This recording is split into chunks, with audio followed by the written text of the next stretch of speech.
Muy bien, sean todos muy bienvenidos a la clase de hoy. Muy buenos días a todos. Hoy día vamos a hablar acerca de lo que es el esófago de Barrett, ¿cierto? Ya aprendimos acerca de lo que es la fisiopatología de la deglución, aprendimos acerca de lo que es la calasia, ¿cierto? Que sería la falta de relajamiento del esófago. Hablamos la anterior semana también acerca de lo que son los espasmos esofagianos difusos. Y el día de ayer nosotros hablamos acerca de lo que era eh, lo, la ERG, ¿no? Sería la enfermedad del reflujo gastroesofágico. Bien, y una de esas complicaciones, ya una de las complicaciones sería el esófago de Barrett, ¿no? Cuando existen grandes alteraciones eh, de reflujo, ¿no? Principalmente, acaba formando, de un punto de vista patológico, lo que sería el esófago de Barrett, ¿no? Entonces es un curso natural de la enfermedad, lo que es el esófago de Barrett, ¿cierto? Muy bien. Acerca de la definición, ¿no? Cuanto a definición, sería una condición en la cual el epitelio colunar especializado con células caliciformes reemplaza el epitelio escamoso del esófago, ¿cierto? Originalmente, el esófago es formado de un epitelio escamoso y este epitelio escamoso es simplesmente cambiado por otro tipo de epitelio, ele se torna mais grueso, ¿ya? Como podemos ver acá en la imagen, esta imagen nos demuestra acerca de lo que es ese esófago de Barrett, ¿ya? Simplesmente existe uma resistência e o fato de ter essa resistência nos vai indicando de que se vai ponendo mais grueso, ¿cierto? Se pone mais grueso lo que es las células y simplemente se forma uma estrutura masculinar, ya, com presença de células caliciformes, e isso lo qual vai substituindo la parte del epitelio escamoso del esófago. E isso compromete lo que es la mucosa del esófago. Recuerden que el esófago es cubierto por una mucosa, e esta mucosa anteriormente foi danificada. Então, el primeiro evento que nós temos ante um esófago de Barrett fisiopatologicamente seria las grandes, não é, dentro do ponto de vista etiológico ou patológico ou etiogênico, temos o que seria a presença de grandes quantidades ou a recorrência de refluxo gastroesofágico, certo? A partir de isso, existe uma danificação, uma lesão de la mucosa, e dentro da lesão de la mucosa, nós podemos encontrar essa danificação. Se nós recordamos bem do ponto de vista histológico, a mucosa serve como uma proteção. Então, quando se danifica essa proteção através dos ácidos, já, da parte ácido alcalina do jugo gástrico que vem a partir do esófago, proveniente del reflujo, lo que vai causar é descobrir toda a parte interna del esófago. E isso vai provocar uma destruição de la mucosa. Então, nos diz que é um processo metaplásico, já metaplásico, de la mucosa esofágica, ¿ya? Essas alterações não é de la noite, del dia para la noite, não é assim. Simplesmente isso tem que ter várias condições, vários eventos para que simplesmente puedan ocasionar, pueda acontecer esse esófago de Barrett, certo? Então são vários episódios e isso leva tempo, leva bastante tempo acerca dessa formação, ¿ok? Bien, además de eso, ¿no? Esta mucosa es consecuencia de un reflujo gastroesofágico crónico, ¿cierto? Que va a destruir lo que es la mucosa. Y existe también lo que nosotros llamamos del Barrett verdadero. El Barrett verdadero es una metaplasia, ya una metaplasia colunar especializada, ¿Qué sería eso? Sería una metaplasia intestinal y no tiene nada que ver con esófago. Ya sería de la parte del intestino, ¿cierto?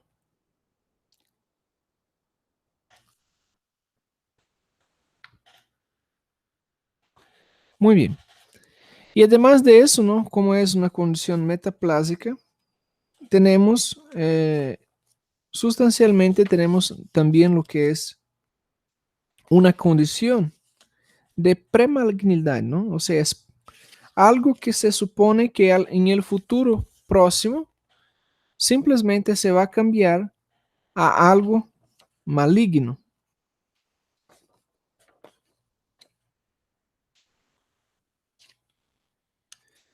Entonces es una condición que nosotros pensamos de pré-malignidad, ¿cierto?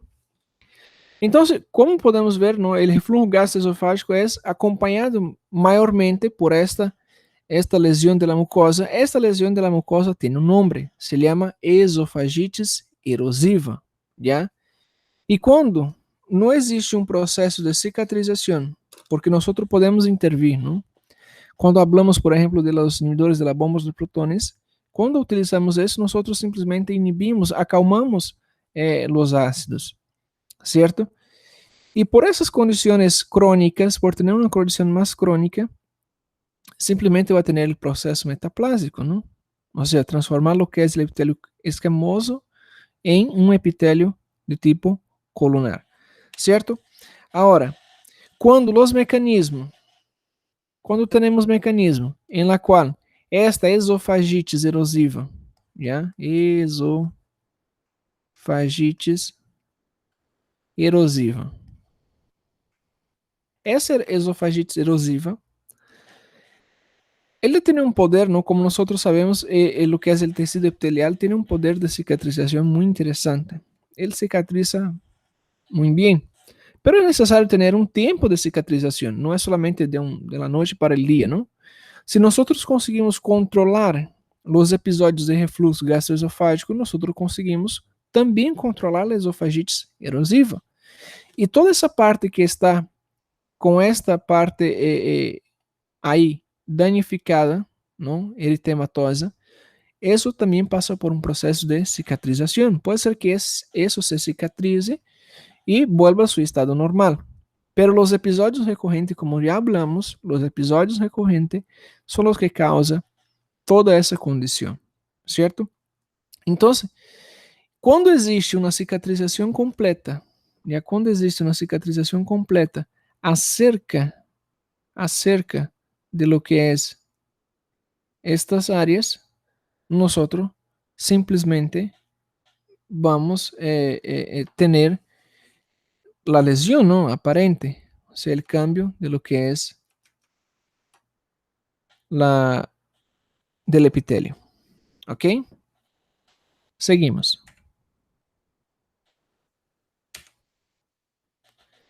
Bien, dentro de la historia, ¿no? Dentro de la historia, Norman Barrett fue la primera persona que ha descrito las úlceras pépticas, ¿no? Y luego identificado 3 tipos, ¿no? De epitelio colunar. Uno en la cardia o en la unión, uno en el fundo, ¿cierto? Y otra en una región más metaplásica de conformación de colunar o un colunar con células especializadas, que sería la parte más premaligna, ¿cierto?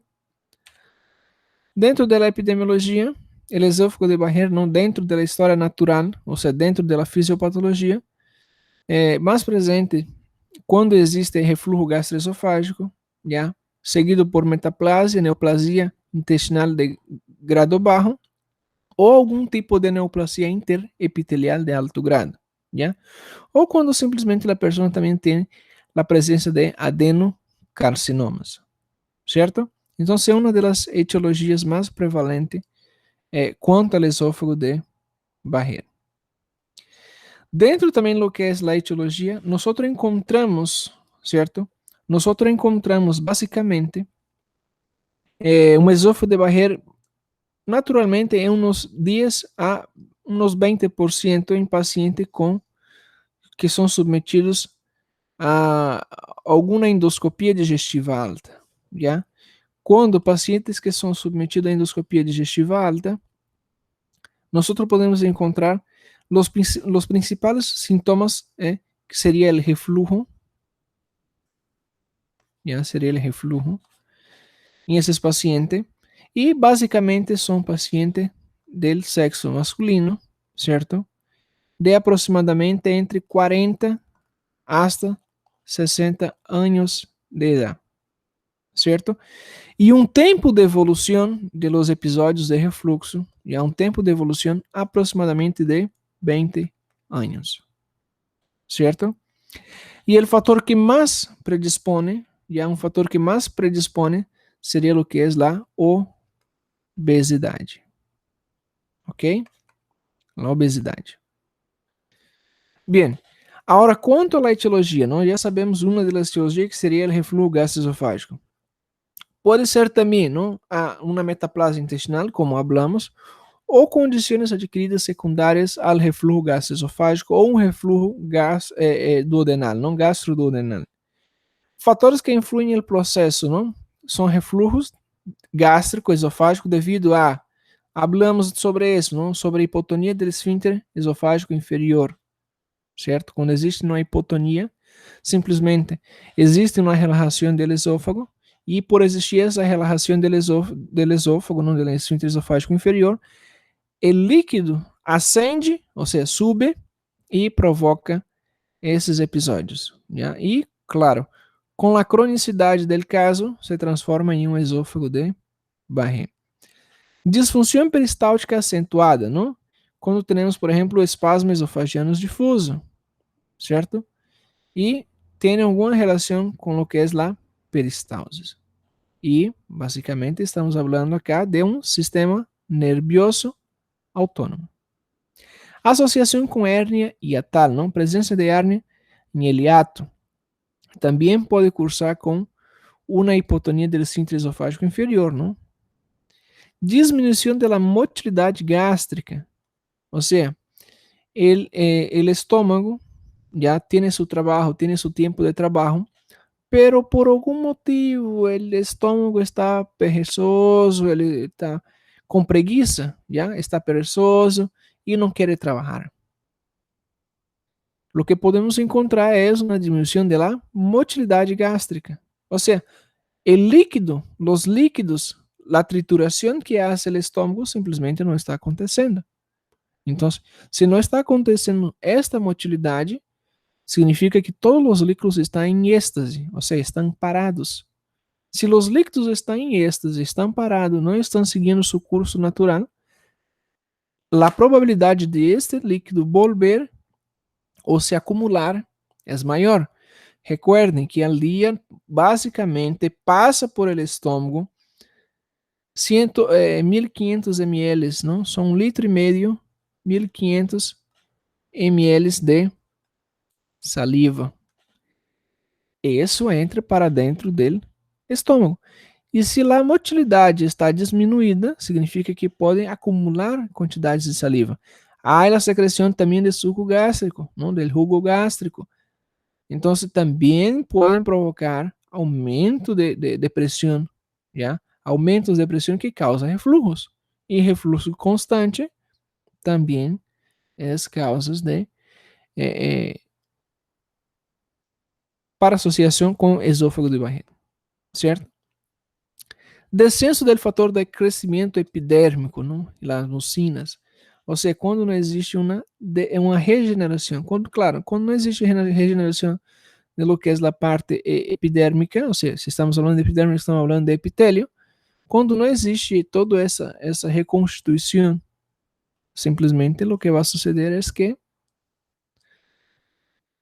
vai ter um descenso, não? Então se vai produzir o que é esses fatores, certo? Composição ácida do contenido gástrico, não? Ação das enzimas como pepsina e lipasa. Outras etiologias que podemos também encontrar.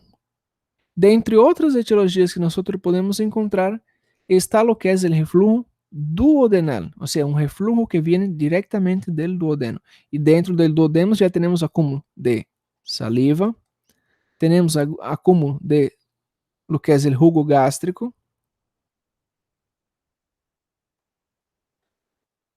la parte gástrica.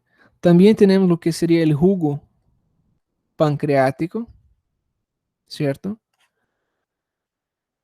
Ya va acumulando, ¿cierto?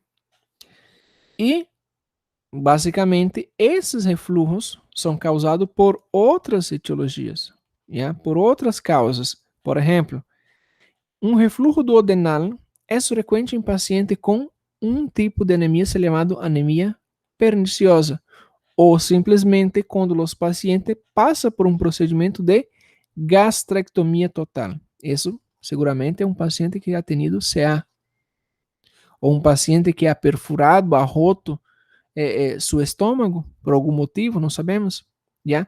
E ha passado por uma gastrectomia total, ou seja, a retirada completa do estômago, ok?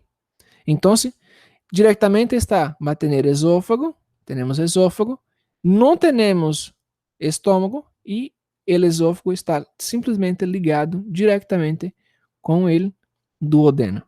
Então, por isso diz que é um reflujo duodenal, ou seja, um reflujo duodenal direto.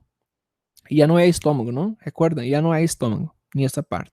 Quando hace uma gastrectomia total, não é estômago. Há gastrectomia parcial. Las parcial se deja un pedazo del estómago, pero las total no, las total simplemente se retira toda, ¿ya?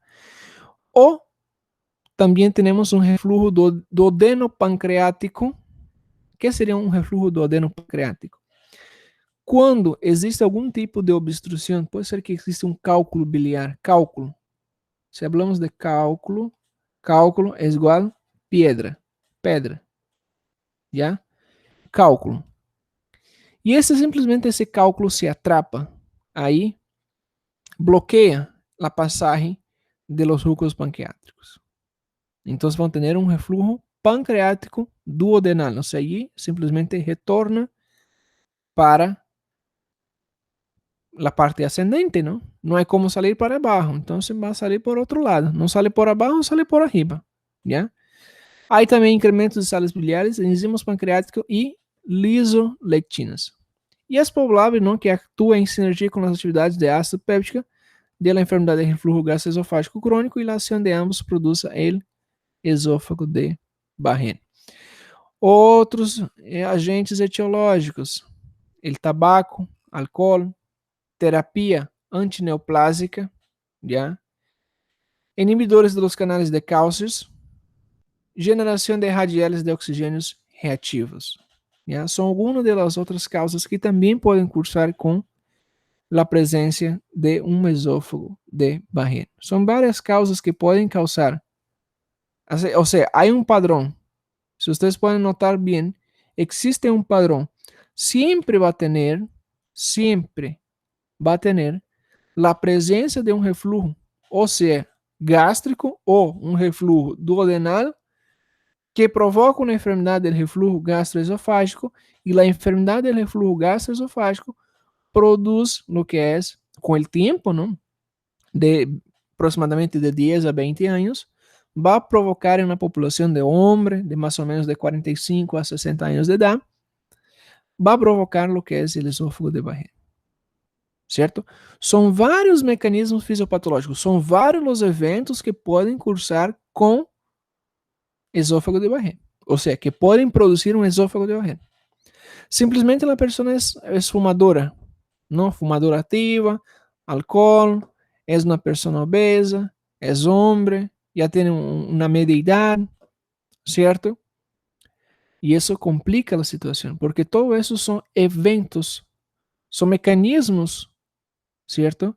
Mecanismos fisiopatológicos que simplesmente vai provocar um reflujo gastroesofágico e o reflujo com a cronicidade, ou seja, com o tempo, com a impedância de que vai produzir constantemente esses refluxos, a pessoa tampouco se cuida, certo? A pessoa não se cuida, e o que nós encontramos simplesmente é essas situações, ok? Então, vamos encontrar essas situações. Ou seja, são vários mecanismos. Não existe um mecanismo padrão, um que há que seguir, não? Ou seja, são várias as causas, pero sempre por essa via. Essa via de que empieza com os reflujos e os reflujos, claro, cada reflujo tem um tipo, ¿no? Um mecanismo para ativar, ok? Então, são várias vias.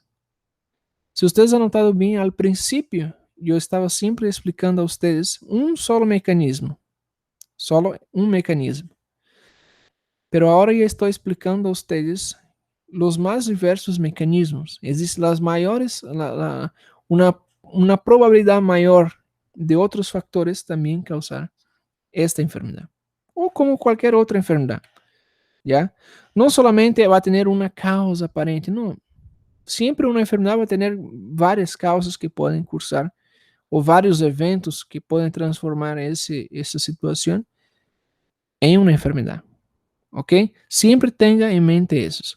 E outra, sempre álcool e consumo de tabaco, sedentarismo, obesidade, sempre vai estar relacionado a algum tipo de enfermidade. Sempre é elemento de predisposição. Tanto de predisposição genética como predisposição de um processo patológico. ¿Ya? Os pacientes que têm essas enfermidades, essas características, são predispostos. Ou seja, a chance, a probabilidade de acontecer em esses pacientes são maiores. ¿Ya? Isso é fato, esses são números. Os números não é como cambiar os números. ¿Ya? Não é como cambiar os números. Ou seja, são fatos. Ok? Seguimos. Agora existem algumas teorias, não? Claro. Não somente dentro da etiologia, mas também dentro da patogênia.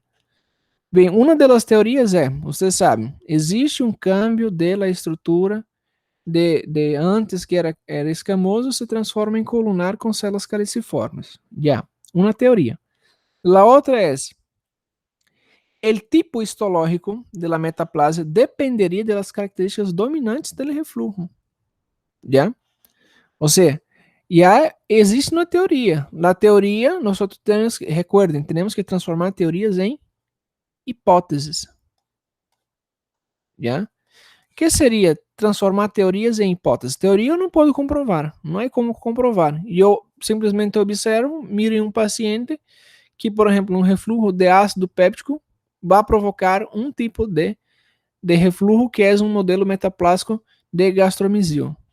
Já, perfeito, eu descrevi essa situação. Pero eu tenho que transformar essa teoria em hipótese. A hipótese é, por exemplo, a cada 10 pacientes que eu consulte que tenha, por exemplo, refluxo gastroesofágico, de a cada 10 pacientes, por exemplo, eu vou encontrar 3 pacientes, e aí eu consigo comprovar que ele refluxo de ácidos pépticos causa um modelo metaplásico de gastromizio. Yeah? Essa é uma hipótese, quando eu consigo comprovar a situação. Ou seja, eu consigo comprovar. Nem que seja uma pequena quantidade, eu consigo reproduzir a hipótese. A teoria não, a teoria é somente a teoria. Yeah?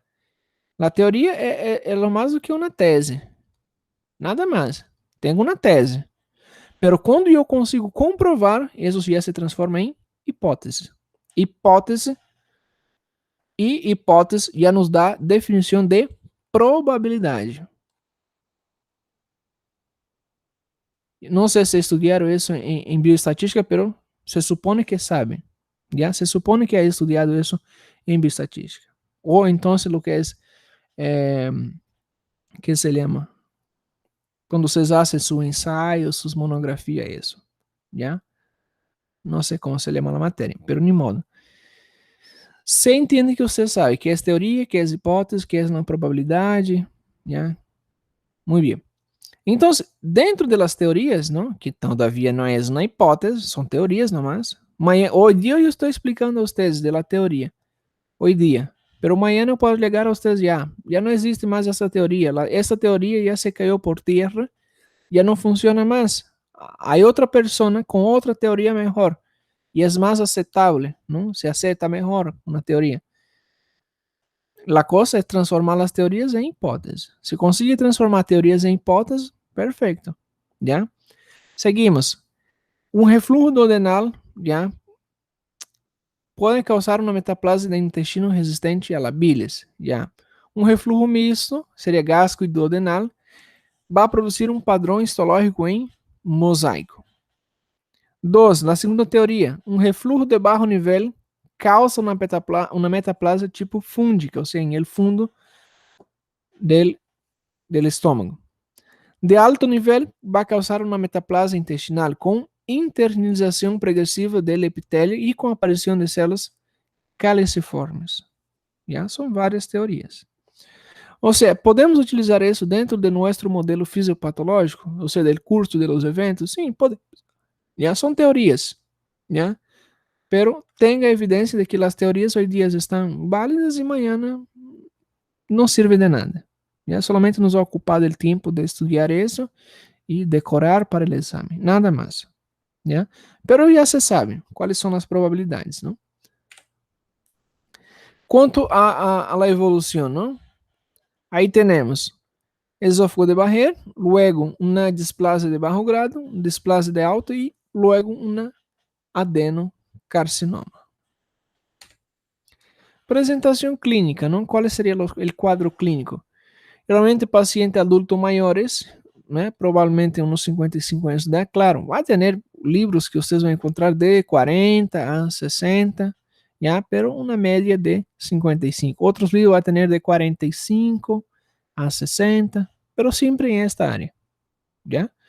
Mais frequente em raça branca, já, em los caucasianos.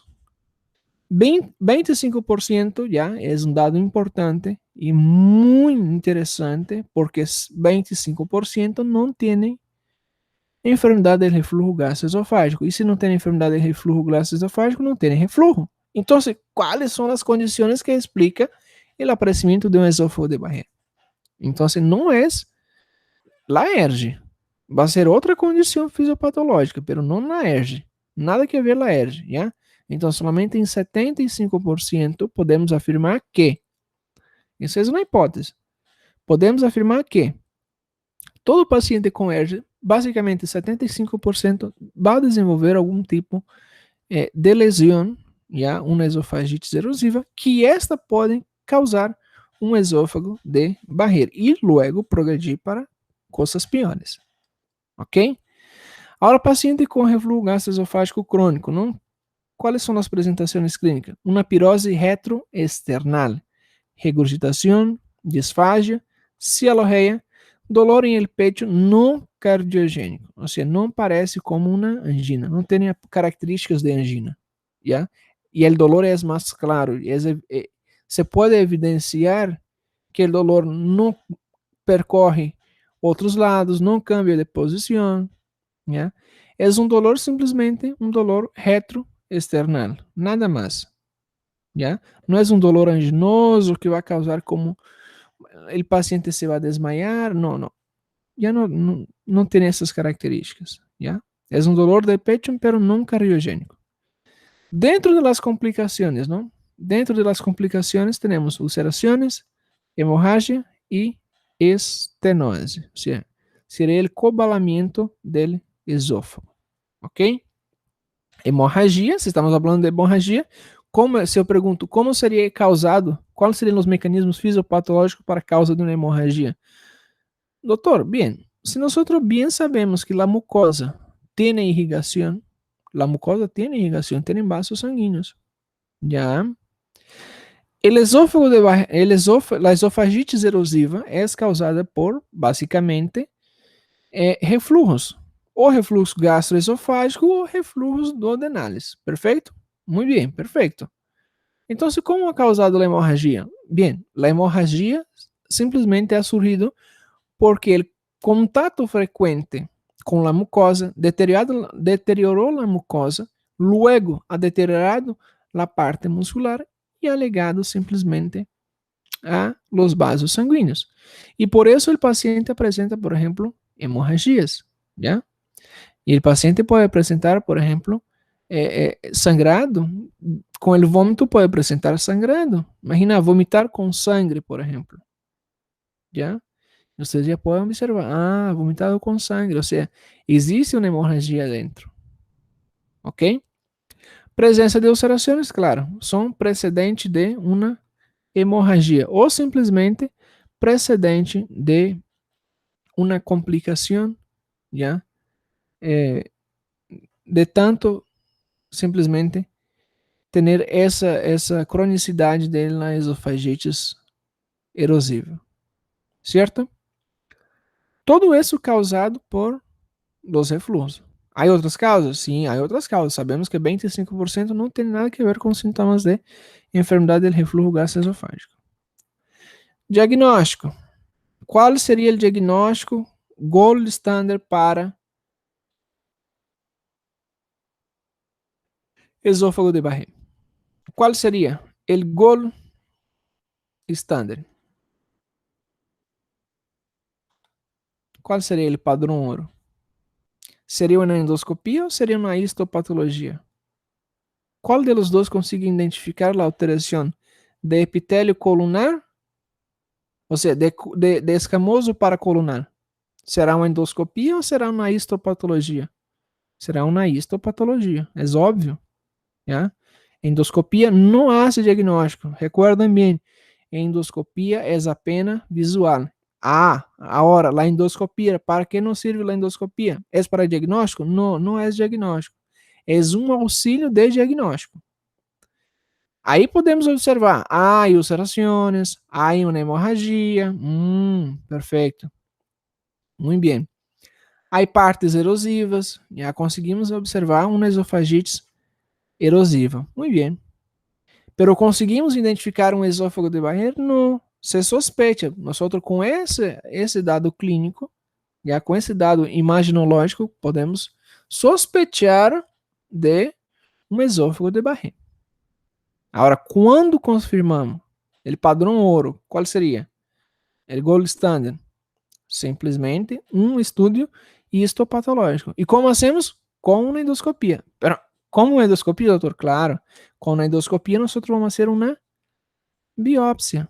Ou seja, vamos retirar um pedaço aí desse esôfago e vamos estudar em el microscópio. Em el microscópio, vamos observar que as células, onde as células deveria ser uma célula escamosa, já assim, escamosas, nós vamos ter células de tipo colunares, desse formato. Ou seja, ha cambiado muito de padrão. Simplesmente, mira, parece que ha crescido a célula. Existe uma grande diferença entre essas duas células. E ainda mais presença de células caliciformes. E que serão as células caliciformes? Células caliciformes são células produtoras de moco. Já? É uma glândula unicelular. É a única glândula unicelular que tem no corpo. São as células caliciformes. São células produtoras de moco. Ok?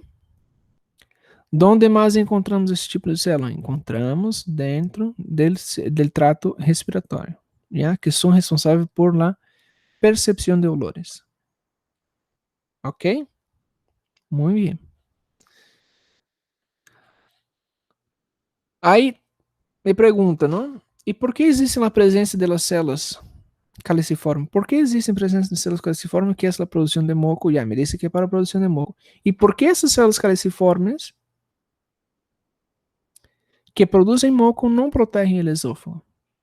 Por que não protege a mucosa do esôfago? O que vocês pensariam? O resultado é simples. Não há tempo. Não há tempo. Simplesmente o paciente tem constantes refluxos. A cada meia hora, a cada uma hora, não sei quantas vezes ao dia. E a situação é tão grave, que com o passar do tempo, o paciente já não sente mais a pirose que ha tenido desde o princípio, que incomodava o paciente, já não sente. Por quê? Porque simplesmente o epitélio ha empezado a engrossar, ha empezado a aumentar de tamanho, hipertrofiar, para simplesmente compensar essas situações. Então, por isso o paciente não sente mais os episódios e pensa que está tudo bem. E não é assim. Ok? Seguimos. Diagnóstico, não? De 15 a 20% del esófago de barreiras no segmento corto, não? Menor a 3 centímetros de metaplasia. Aí tem um esófago corto, um barreira corto, e o largo seria maior que 3. As linhas não são linhas de transição da mucosa esófago gástrica. Já? La união esofagástrica seria o ponto em qual o esófago termina e aí empieza o estômago, certo? Então, temos esta área acá, que seria a parte de la linha Z, ¿ya? Donde está aí a união esófago-gástrica. Muito bem? Seguimos. Critérios de diagnóstico para esófago de Barré. Quais são os critérios? Endoscopia documentada, presencia de epitélio colunar a nível do esófago distal, ou seja, em el tercio distal, tenho o esófago, então na parte mais distal, cerca do esfíncter esofágico inferior, eu vou encontrar esse tipo de epitélio. Para vocês entenderem, esse tipo de epitélio, mira, ¿por que se chama esófago verdadeiro? Recorda que eu falei sobre esófago verdadeiro? ¿Por que se chama muitas vezes uma esofagites intestinal? ¿Por que se llama una esofagitis intestinal? Porque simplesmente, mira, simplesmente esta esófago de Barré é uma adaptação do corpo. Já entenda, é uma adaptação do corpo. Pero não é próprio desse órgão, que é o esófago. Não é próprio. Lo que pasa é o seguinte, simplesmente o corpo está transformando, para que vocês entendam bem, o corpo está transformando esófago em intestino. ¿Ok? El cuerpo está transformando esófago en intestino. ¿Ok? Pero el esófago no está preparado para eso. ¿Ya? No está preparado para eso y el cuerpo entiende que está formando ahí una metaplasia. ¿Ok? Para que ustedes entiendan bien lo que es el esófago de Barré. Bien. Quanto aos diagnósticos, a dificuldade maior no diagnóstico é justificada por la ausência de queixas específicas, ou seja, não existem queixas específicas ou sintomas que nós podemos encontrar em esses pacientes, senão que são mais pacientes, como eu disse a vocês, são pacientes assintomáticos, não? E existem algumas alterações, algumas alterações que é bastante interessante, por exemplo, el epitélio colunar pode simplesmente diminuir, ¿ya? Diminuir e diminuir também os sintomas do reflujo, ¿ok?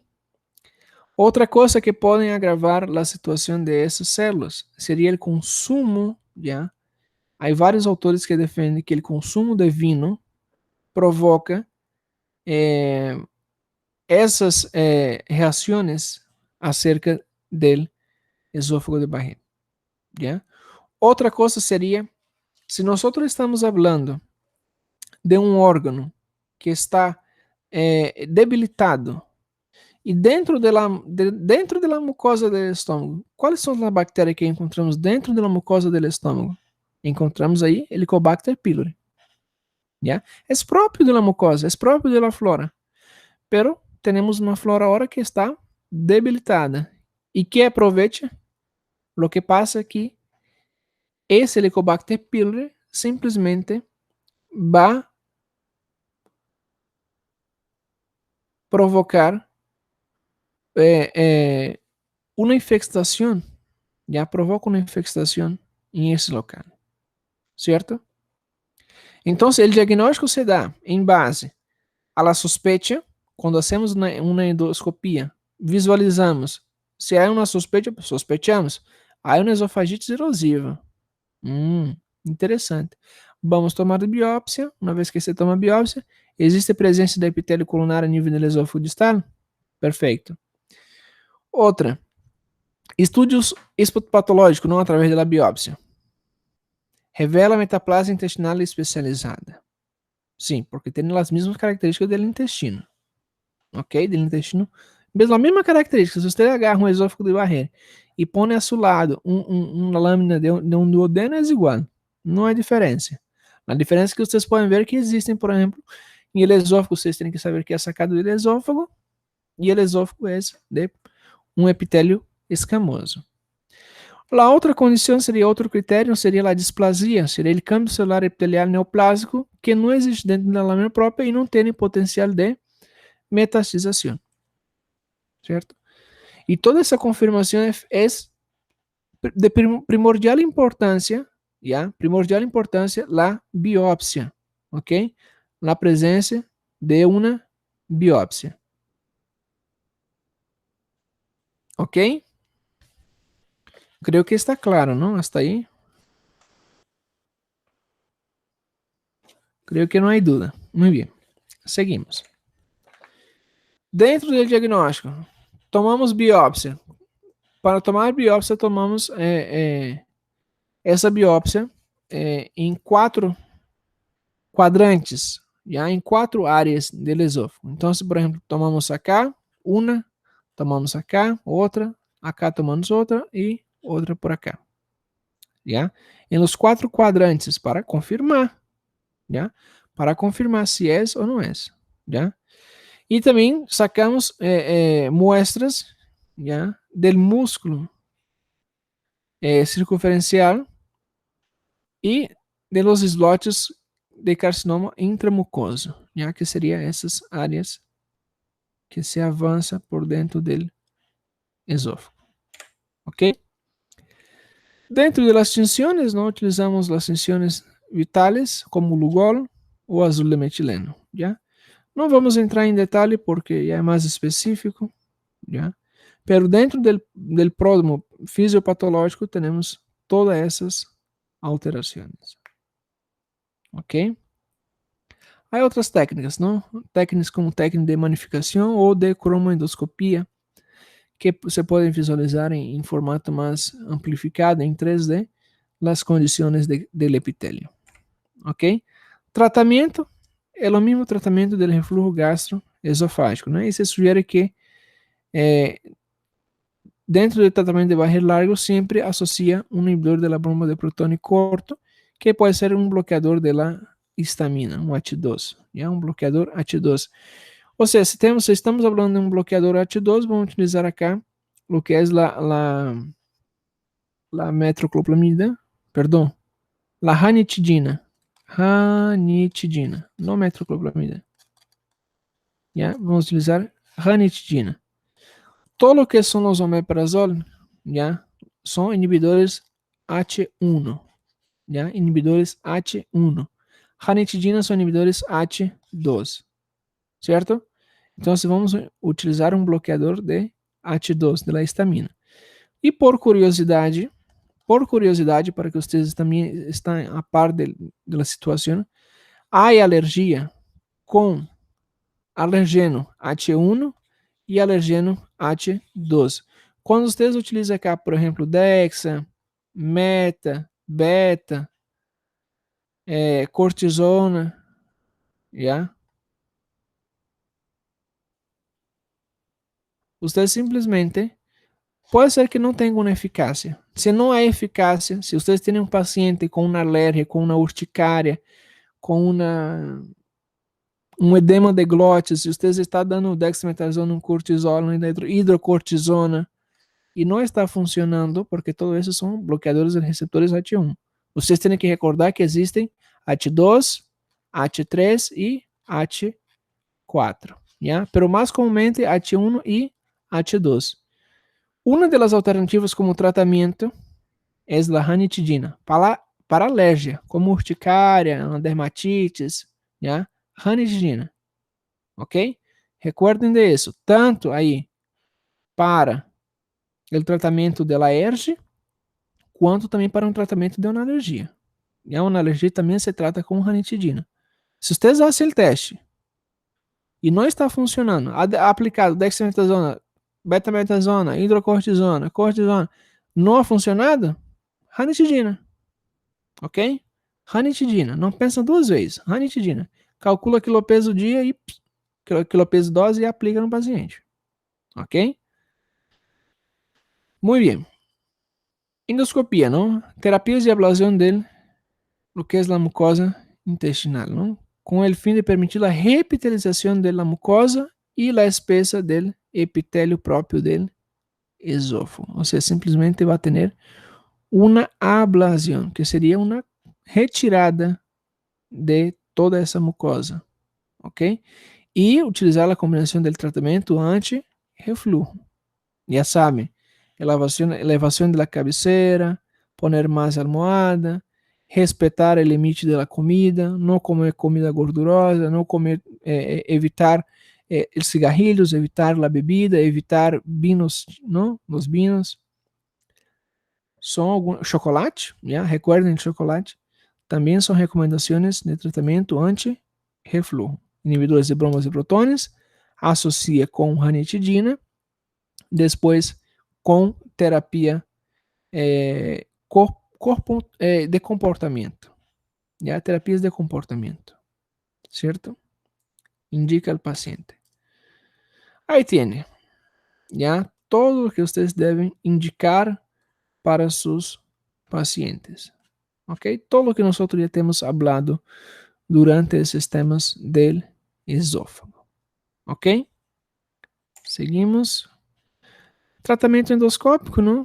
Hay también como la picatura endoscópica y en la cual va simplesmente tener una sutura endoscópica en la unión de la esofagásica, conocido como endose. Ya es una técnica cuando ustedes están pasando cirugía o gastro, ustedes van a levar com mais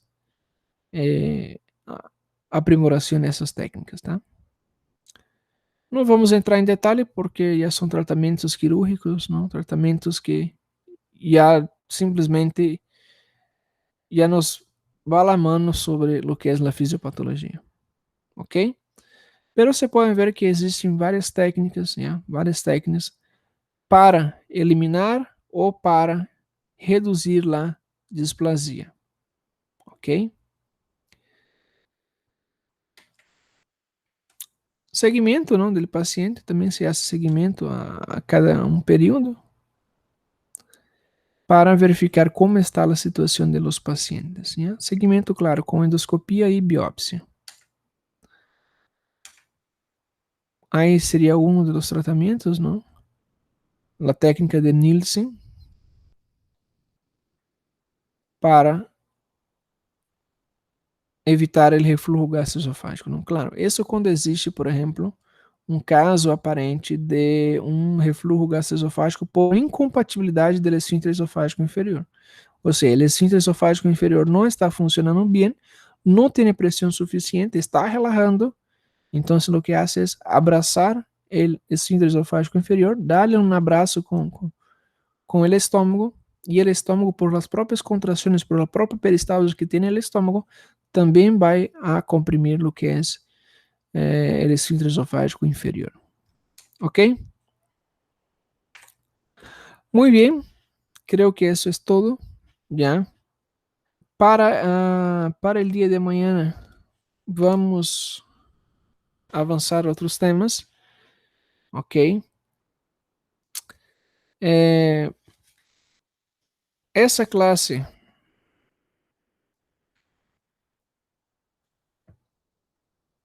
creio que será uma das últimas classes de esófago. Não sei se vai ter alguma outra enfermidade, a não ser que seja o câncer, não? Câncer para finalizar. Vamos ver câncer para finalizar o dia de amanhã, né? Ou se há outra complicação acerca do esófago, ¿ya? E posteriormente já passamos para as enfermidades del estômago, ok? A fisiopatologia das enfermidades do estômago, certo? Bien, quanto a las dudas, las preguntas, nosotros vamos a dejar para el día de mañana, ya en sus respectivos grupos.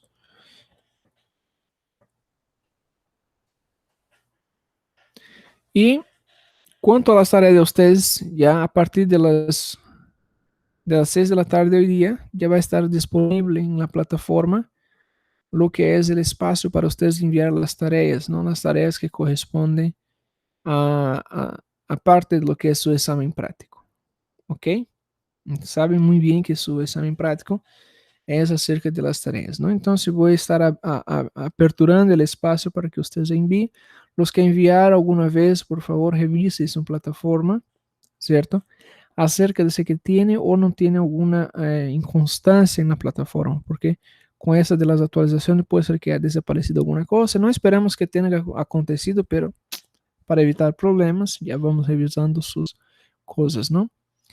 Entonces va a estar disponible en la parte del taller, va a estar disponible para ustedes enviar el taller de ustedes. Si ustedes han enviado y han recibido su calificación, no hay problema. Yo voy a estar indicando en el día de mañana cómo hacer la calificación de ustedes. ¿Ok?